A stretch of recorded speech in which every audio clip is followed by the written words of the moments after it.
আমি তো নামাজ রে নামাজ বলি না, জানি না ওলামা আমার বিরুদ্ধে কি বলে আল্লাহই জানে। আমি তো নামাজ রে নামাজ বলি না, নামাজ এটা বাহানা, এটা হলো ভালোবাসার বিকাশ। ভালোবাসা আমাদের নবীর জির দিলের ব্যথার বিকাশ। যখন 5 ওয়াক্ত নামাজ করে দিয়েছেন 50 থেকে 5-এ, তো মুসা আলাইহিস সালাম বলতেছিল 5 ওয়াক্ত উম্মত পড়বে না, যান কমায়া নিয়ে আসেন, আমি 2 ওয়াক্ত পড়াইতে পারি না, আপনি 5 ওয়াক্ত কোত্থেকে পড়াবেন। তো আমাদের নবীজি বলতেছিল এখন আর যাইতে মন চায় না, লজ্জা লাগে, কিন্তু ভিতরে আগুন জ্বলতেছিল, উম্মত যদি না পড়ে তো আমি মুখ দেখাবো, তো দেখাবো কি করে। তো আল্লাহ মনে হয় কানে কানে বলছেন, বন্ধু আপনি উম্মতকে এত ভালোবাসেন, আমিও তো ভালোবাসি, চিন্তার কোনো কারণ নাই, আমি ডাইকা ডাইকা পড়ায় নিব, ডাইকা ডাইকা ঘুমের থেকে উঠায়া হলেও পড়ায় নিব, আপনি চিন্তা করেন না, দায়িত্ব আমি নিলাম।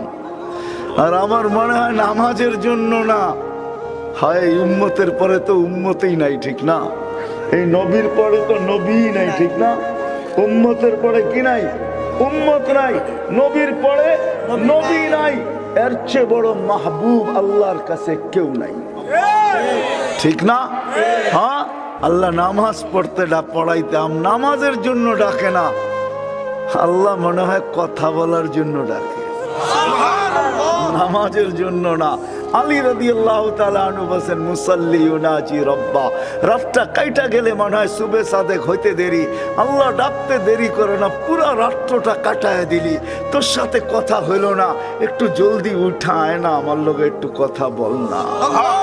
আবার দুপুর হইলে বলে, কই সকালে কথা বললি, দুপুর হয়ে গেল এখনো কথা হইল না, একটু ছুটে আয় না, আমার লগে একটু কথা বল না। আবার যখন আসর হয়ে যায় তখন বলে, বেলাটা ঢইলা গেল, আমার সাথে কথা হইল না, কোন দুপুরে বলছো, এখন বিকাল হয়ে গেছে, আয় না একটু কথা বল না। যখন মাগরিব হয় তখন মনে হয় আল্লাহ বলে, সূর্যটা ডুবা গেল, রাতটা চলে আসলো, হায় দিনটা পার হয়ে গেল, রাতটা দিনটা চলে গেল, রাতটা চলে আসলো, হয় কই আসরের সময় কথা বলছিস, আয় না আমার লোকে রাতের শুরুতে একটু কথা বল। আপনি বলবেন তাহলে এশা কেন? আমার মন বলে এশারের সময় মনে হয় এই জন্যই ডাকে, তো তুই তো ঘুমায়া যাবি, সকালে উঠবি কি উঠবি না তাও তো জানি না, উঠাইলে উঠবি নাইলে তো উঠবি না, এখন তো ঘুমাইতে চলে যাবি, আয় না সর্বশেষ আমার লোক একটু কথা বলা দিবি। আল্লাহ মনে হয় কথা বলার জন্য ডাকে,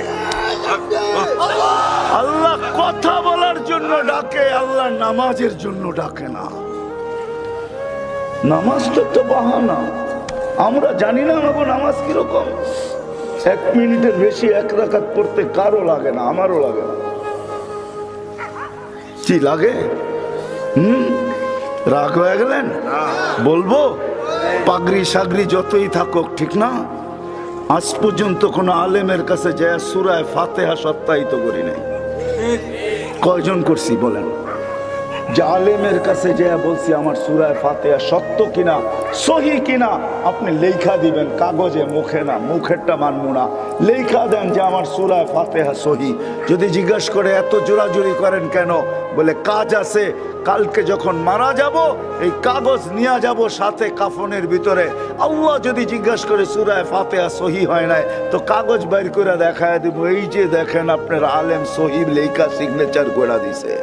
ধরেন তো, আরে ধরেন, আমারে ধরেন না। কয়জন আছে এখানে সূরা ফাতিহা আলেমদের কাছে যে সহি করছি, সত্যায়িত করছি? হাত তো উঠাইতে পারলেন না। নামাজের জন্য ডাকে না, সবচেয়ে বড় আদর্শ, নামাজ ছাড়বো না, ঠিক আছে তো? ওয়াদা? হ্যাঁ।